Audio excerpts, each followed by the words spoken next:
Hello and shalom everyone. ये परमेश्वर की करुणा की प्रतिफल है कि हम सब आज जीवित हैं, सुरक्षित हैं और हम मिट नहीं गए। प्रभु हमारे एक को मौका देता है सुधरने के लिए, ताकि हम सब नाश ना हो, ताकि हम नर्क के द्वार से बच जाए। तो उसके लिए वो चाहता है कि हम अपने अंदर में कुछ चेंजेस लाए, कोई बदलाव लाए।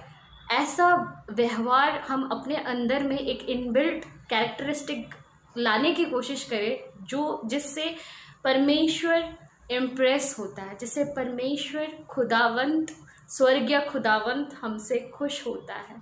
तो हमें उसे भाते हुआ कैरेक्टरिस्टिक हमारे अंदर लाना है, वो नेचर हमारे अंदर लाना है, ताकि आप प्रभु में हमेशा आगे फलवंत रहे, उसके साथ एक कनेक्टिविटी बिल्ड कर सके। तो उसके लिए आपको कुछ आपके अंदर के स्वभाव में बदलाव लाने की ज़रूरत है। मैंने दोस्तों अपनी मास्टर्स डिग्री जो है मैंने साइंस लेके की है। तो फॉर डेमोन्स्ट्रेशन एंड मेथोडोलॉजी मैं वैसे ही करूँगी जैसे आप तक ये बात पहुंचाने में आसानी हो और आप लाइफ रिलेटेड बातें आप जानने सको कि अनंत जीवन क्या होता है। मैंने 2 टर्म्स, बायोलॉजिकल टर्म्स यूज़ किए हैं यहाँ पे। एक है टॉक्सिक एंड एक है डीटॉक्सिक या फिर डीटॉक्सिफिकेशन। डीटॉक्सिफिकेशन मतलब टॉक्सिक मतलब कि जितने भी वेस्ट मटेरियल होता है उसको हटा देना, रिमूव कर देना को डीटॉक्सिफिकेशन कहते हैं। तो उसके लिए मैंने कुछ एक्सपेरिमेंट आपके सामने मैं दिखाऊंगी। ये फुल ऑफ ग्लास मैंने यहाँ पे लिया हुआ, इसका कलर है पिंक कलर। ये मैंने ट्रांसपेरेंट ग्लास इसलिए यूज़ किया है ताकि अंदर का जो कलर है वो आपको बाहर भी वैसे ही नज़र आए। ये जो है ये रिप्रेजेंट करता है human body with full of toxic material. जितनी भी गंदगी अंदर भरी हुई है एक मनुष्य के अंदर में, इसको डिटॉक्सिफाई कैसे कर सकते हैं, कैसे अंदर में हम अपने स्वभाव को बदल सकते हैं, खंड खंड करके कैसे बदल सकते हैं। तो इसका मैं 2 सिग्निफिकेंस, इस ग्लास से मैं 2 सिग्निफिकेंस बताना चाहूँगी। पहले तो एक ये है, क्योंकि ये ट्रांसपेरेंट है, ये आपको पूरा दिख रहा है कि ग्लास फुल है, और अगर मैं जार से पानी डालने की कोशिश करूँगी तो ये जगह ऑलरेडी कैप्चर्ड है विथ टॉक्सिक थिंग्स। तो ये और ज़्यादा पानी इसके अंदर जा नहीं सकता या कोई भी लिक्विड इसमें और मैं फिल नहीं कर सकती हूँ। इसको फिल करने के लिए ये सेम ग्लास को सोच लीजिए, ये आपका शरीर है, तो इसको मैं कैसे, इसको खाली कैसे कर सकती हूँ, unless and until I will remove everything जो मेरे अंदर है। तो सोच लीजिए ये मैं अंदर है और ये मैं इसको निकाल रही हूँ। इसके लिए मुझे ये ग्लास को खाली करना पड़ेगा, तभी ये एक नया स्पेशियस हो जाएगा, इसके लिए एक नया स्पेस बन जाएगा, ताकि मैं दूसरे चीज़ें इसके अंदर डालने सकूँ। जैसे ये अभी देख रहे होंगे, this is a transparent liquid which is a water and this will represent the blessings, heavenly blessings. तो ये हेवनली ब्लेसिंग्स पाने के लिए सबसे पहले अपने अंदर का कचरा जो है वो आपको खाली करना पड़ेगा, तभी ये ग्लास में ऊपर से जो स्वर्गीय आशीष होती है या जो बरकतें होती है वो आप तक पहुंच सकती है। तो अब ज़रूरी है कि आप अपने आप को साफ़ सुथरा रखें, खाली रखें, डिटॉक्सिफाई करें एवरी डे इन प्रेयर। जब आप प्रेयर में शामिल होते हैं, प्रेयर में वो ताकत होता है जो आपके नेचर, आपके स्वभाव को खंड खंड करके बदलता है। अब देखिए, अब मेरे को क्या करना है, अभी मुझे ये दिखाना है कि ये जो पिंक वाला जो ग्लास है इसका दूसरा सिग्निफिकेंस क्या है। मैंने बोला था 2 सिग्निफिकेंस बताऊंगी। अब ये जो है मैंने बोला था this was a glass with full of toxic, मतलब this is a human body representing full of toxic. ये कलर है पिंक। अगर ये पिंक कलर है मतलब ये इसके अंदर में पिंक है, तो ये जब मैं इस ग्लास में ट्रांसफ़र कर रही हूँ तो इसमें क्या ये कलर जो भी है ये क्या ब्लू हो जाएगा या रेड हो जाएगा या येलो कलर हो जाएगा, कोई दूसरा कलर नहीं होने वाला। जो इस ग्लास के अंदर है वही मैं जब इसमें डाल रही हूँ तो ये वही दे रहा है। इसका मतलब क्या, हमारे अंदर में जितनी भी गंदगी है, जैसे कि अगर मेरे मन में किसी को मैं पसंद नहीं करती और मेरे को उसको गाली देने का मन कर रहा है, तो मैं क्या, देखिए मेरे अंदर से क्या निकल रहा है, गाली ही निकलेगा, क्योंकि ये मेरे अंदर है। तो सबसे ज़्यादा हमें अपने मन की रक्षा करना है। प्रभु का वचन कहता है मरकुस 7 उसका 20 में लिखा हुआ है, फिर उसने कहा जो मनुष्य में से निकलता है वही उसको अशुद्ध करता है। देखिए ये मनुष्य है, मनुष्य में से जो निकलता है वही उसको अशुद्ध कर रहा है। ये देखिए कैसा अशुद्ध कर रहा है, this is the toxic. And नीति वचन 4 उसका 23 आयत में लिखा हुआ है, सबसे अधिक अपनी मन की रक्षा कर, सेफ गार्ड कर अपने मन को, क्योंकि सारे थिंकिंग वही से पनपती है, क्योंकि जीवन का मूल स्रोत वही है। और सेकंड, आपको कैसे आप अपने आप को खाली कर सकते हैं, आपको क्या करना होगा। एक मैंने वो टॉक्सिक वाला ग्लास दिखाया था, उसको आप डिटॉक्सिफाई कैसे कर सकते हैं। 2 मेथड से आप कर सकते हैं। पहले तो आप किसी को जज मत करिए, कोई भी राय मत बनाइए अपने अंदर, किसी को भी नापने की ज़रूरत नहीं है। ये काम आपका नहीं है जजमेंट करने का। जिसने खुदावंत ने जो पूरे पृथ्वी को बनाया, हम हर एक को बनाया, ये उसके हवाले छोड़ दीजिए कि कौन कैसा है। हमें कोई ज़रूरत नहीं है किसी के लाइफ में इंटरफेयर करने के लिए, कोई ज़रूरत नहीं है किसी को कुछ बोलने के लिए कि तुम बुरी हो, तुम ऐसी हो, तुम ये कर रही है, तुम वो कर रही है। ये कुछ बोलने की ज़रूरत नहीं है मेरे प्रिय दोस्तों। ये बाइबल में लिखा हुआ है। हम लोग देखते हैं मत्ती 7 उसका 2 आयत में लिखा हुआ है, क्योंकि जिस प्रकार तुम दोष लगाते हो उसी प्रकार तुम पर भी दोष लगाया जाएगा। इफ़ यू पॉइंट समवन, तो देखिए सारी उंगली मेरे तरफ इशारा कर रही है, तो सोच समझ के बोलिए। आपके टंग में एक सामर्थ होता है, आप किसी भी चीज़ में बहुत हड़बड़ा के बोल देते हैं। अगर आपके मन में है कि आप घृणा करते किसी से, तो प्लीज़ आप अपने आप में चेंजेस लाने की कोशिश करिए। Don't curse anyone, try to bless your enemy. And दूसरा मेथड में मैं ये बोल रही हूँ, आप अपने दुश्मनों के लिए प्रार्थना करिए। आप अपने दुश्मनों के लिए प्रार्थना करिए, उन्हें क्षमा करिए, क्योंकि जब तक आप क्षमा करना नहीं सीखेंगे, आप उस बंधनों से आज़ाद नहीं हो सकते। वो मुक्ति आपको नहीं मिलने वाली है। क्योंकि हम बाइबल में देखते हैं मत्ती 6 उसका 14 और 15 आयत में लिखा है, क्या लिखा है? इसलिए क्या लिखा हुआ है? यदि तुम मनुष्य के अपराध को क्षमा करोगे, क्राइटेरिया देखिए, यदि तुम मनुष्य के अपराध को क्षमा करोगे तो तुम्हारा स्वर्गीय पिता भी तुम्हारा अपराध क्षमा करेगा। और यदि तुम मनुष्य के अपराध को क्षमा नहीं करोगे तो तुम्हारा स्वर्गीय पिता भी तुम्हारे पापों को क्षमा नहीं करेगा। तो आप देखिए, आपको अंदर में ये अगर खाली करना है तो आपको सीखना है दूसरों की बातों को भुला देना, पास्ट को भुला देना, दूसरों को क्षमा कर देना। जो भी आपको तकलीफ़ पहुंचाया, जिसकी वजह से आपको पीड़ा हुई है, उन लोगों के लिए प्रार्थना करिए प्रभु से कि उनके जीवन में प्रभु बहुत सारे ब्लेसिंग्स लगे, तभी आप हेवनली जॉय से भर सकते हैं।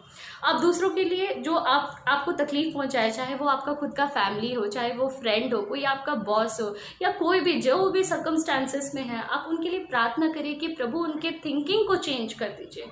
तो वहाँ से रेवोल्यूशन स्टार्ट होता है।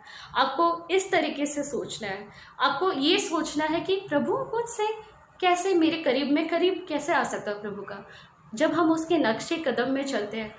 जब जीसस वॉज बीइंग क्रूसिफाइड, जब वो क्रूज पे वो फेस से वो गुजर रहे थे, वो तभी भी एक क्षमा भावना अपने अंदर लाते हैं और वो परमेश्वर पिता से प्रार्थना करते हैं और कहते हैं, हे पिता, इन्हें क्षमा कर, इनके अपराधों का लेखा ना ले, इन्हें क्षमा कर क्योंकि वे नहीं जानते कि वो क्या कर रहे हैं। इसी तरीके से ये टीचिंग्स को हमें अपने अंदर लेना है, हमें उन्हें अपना आइडल बनाना, और अपने दुश्मनों को जब हम माफ़ करना सीख जाएंगे तभी जा कर के हमें एक हेवनली जॉय आएगा, बहुत सारा ब्लेसिंग्स आएगा। जब तक आप ग्लास को खाली नहीं करेंगे तब तक वो जो रुकावटें हैं वो फुल हेवनली ब्लेसिंग्स आपके अंदर नहीं आ पाएगा। तो आपको डिसीज़न लेना है। जैसे यही मैंने एक ताला का एग्जाम्पल भी लिया है और मैं इस पर यही की के थ्रू से मैं इसको लॉक कर सकती हूँ। यही की है जो इसे खोल सकता है।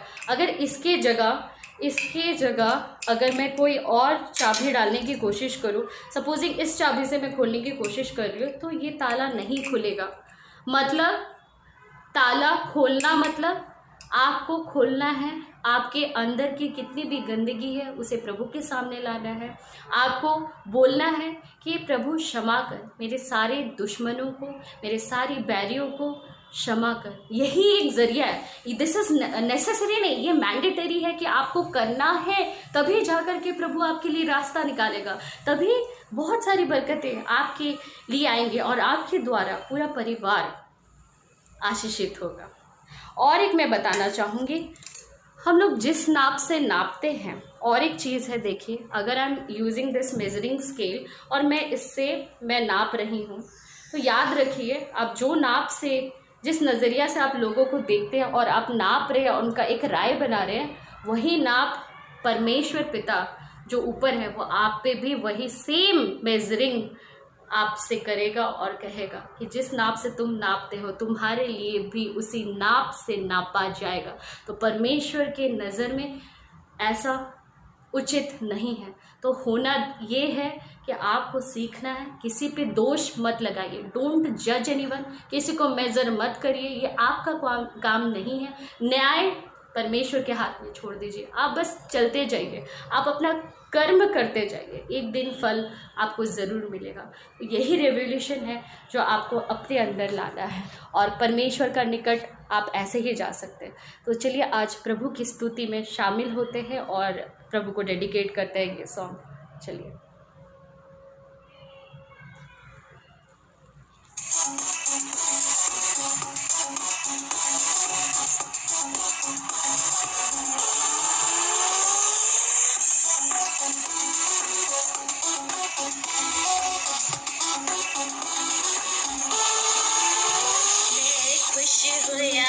मैं खुश होया जब मैनू आँख लगे कि आओ यहोवा दे घर चले, कि आओ यीशु जी दे घर चले, कि आओ यहोवा दे घर चले, कि आओ यीशु जी दे घर चले।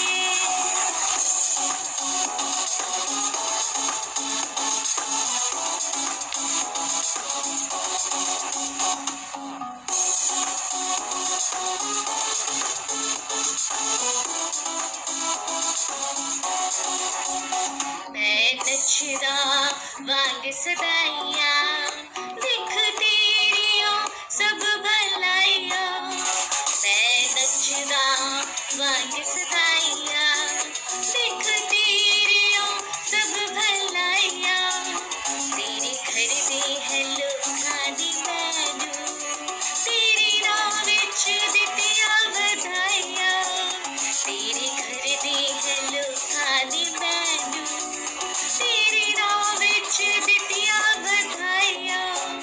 मैं खुश होया, मैं खुश होया, मैं खुश होया, मैं खुश होया जदों मैनू आँख लगी कि आओ यहोवा दे घर चले, कि आओ यीशु जी दे घर चले, कि आओ यहोवा दे घर चले, कि आओ यीशु जी दे घर चले। सुनो सुनो, जब तुम जाओगे यीशु के घर आशीष मिलेगी भर भर कर, छोड़ दोगे जीना डर डर कर और शैतान भागेगा मर मर कर। जब तुम जाओगे यीशु के घर आशीष मिलेंगी भर भर कर, छोड़ दोगे जीना डर डर कर और शैतान भागेगा मर मर कर। तेरे दर्दे है जो भी है आवे, मुँह मंगिया मुरत्ता पावे।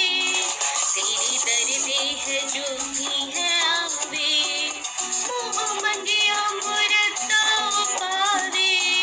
खाली हाथ तेरे दर जो भी आवे, लेके बरकत आशीष जावे। खाली हाथ तेरे दर जो भी आवे, लेके बरकत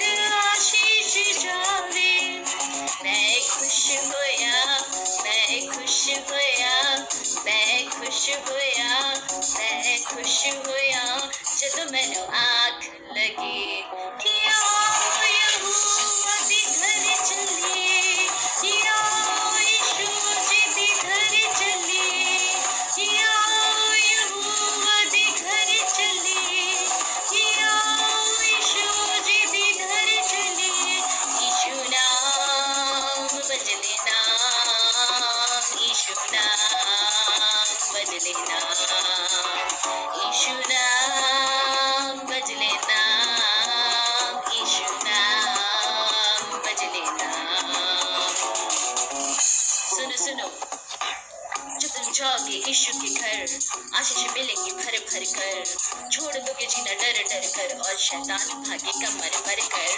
जब तुम जाओगे यीशु के घर, आशीष मिलेंगी भर भर कर, छोड़ दोगे जीना डर डर कर, और शैतान भागेगा मर मर कर। तेरी महिमा तेरी तानु गावा, तेरिया सिफता में सबनु सुनावा, तेरी महिमा तेरी तानु गावा, तेरिया सिफता में सबनु सुनावा, तेरे दर्दे में नसता ही आवा, तेरे आनंद विच नचता ही जावा, तेरे दर्दे में नसता ही आवा, नचता ही जावा। मैं खुश होया, मैं खुश होया, मैं खुश होया, मैं खुश होया, जब मैनू आँख लगे कि